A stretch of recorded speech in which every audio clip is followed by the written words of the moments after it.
Hey guys, Poon Swoony here, and today I wanted to talk about the video game industry as a whole and why I personally believe it'll never return to its glory days. I kind of wanted to cover how it happened, why it happened, and when did it happen. Now, I've been playing video games ever since I was a kid.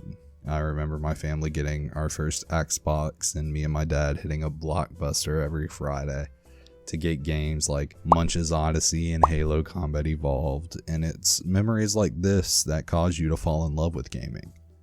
You see, games back then had meaningful stories, and you felt like you were the one forging your own path, because you, the gamer, had the ability to make your own destiny, but not anymore. Your destiny is now solely shaped off what you're willing to spend in microtransactions and loot boxes.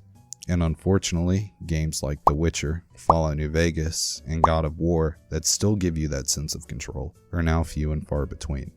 Now, how did the video game industry get like this? What could have possibly caused longtime loved and trusted developers like EA and Bethesda to create atrocities like Fallout 76 and Battlefront 2? Well, the short answer is money.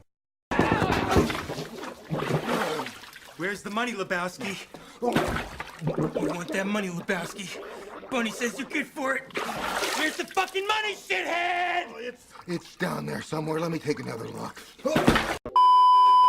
Now, even I have argued in the past that horse armor in Oblivion and loot crates in TF2 were the catalyst for this whole mess. But now I don't think it's that simple. I believe that the gaming industry as a whole was doomed from the moment it became mainstream. With things like esports, where the popularity has gone from a global average of 281 million viewers to 557 million within just a 4-year time span. With a change that major, companies definitely took notice. Companies like ESPN, T-Mobile, they threw their hats in the ring early and have no doubt profited immensely from it, considering that over the same 4-year time span, the average global revenue generated from esports has over tripled, going from $325 million in 2015 to over $1 billion as of this year in 2019, with projections showing that it will get as high as $1.79 billion by the year 2022. However, it is important to note that that figure is just a rough estimate and might not be 100% accurate when 2022 rolls around. And with all of this possible revenue, developers today have stopped worrying about the quality and depth of the story and started focusing their attention on what resources and assets they could reuse from their last game to reduce time and cost to produce a game while still being able to mushroom stamp us in the forehead with that same $59.99 price tag year after year. And people like Todd Howard just proved my point by bragging about how their games are 4 times the size and 16 times the detail. But it wasn't until recently that Fallout 76 got its first human NPC, which just drives home the fact that they could care less about what's in their game so long as it doesn't cost them money. And now, in a lot of ways, the video game industry has become a lot like the rise of YouTube. In the beginning, games or videos were made from the heart for the sole purpose of entertaining people. But now everything is dictated by investors and ad revenue. Now, much like YouTube, the gaming industry is up in flames, and companies that not only me, but millions of other gamers have grown to trust and respect over the past 2 decades, have turned a blind eye to our cries for help. And if we do get their attention, it's only because we might have cost them $2 in revenue.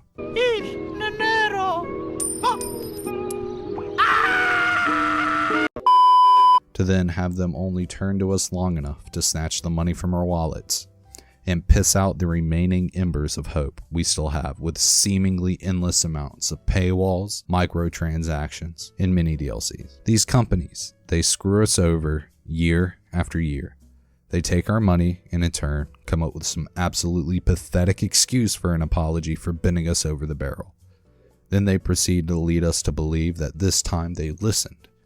This time, it's going to be different, but it never is. I am sick and tired of dealing with this routine bait and switch bullshit companies like EA, Bethesda, Ubisoft, and many more throw in front of us year after year, and they just expect us to eat it up like we are some damn dogs. Gaming is no longer about the players, it's about the payers. And if the $60 it costs you to get the game is all you plan on spending, well, then most devs couldn't give a rat's ass about your thoughts or concerns. Hell, they've already made all the money they can from you, so why would they care about what you have to say? Nowadays, the only way to get a developer's attention is, or to make them do anything in general, is to dye your hair some absurdly bright shade of pink or blue and conjure up false allegations of in-game sexual harassment or transphobic behavior, whatever the fuck that's supposed to mean.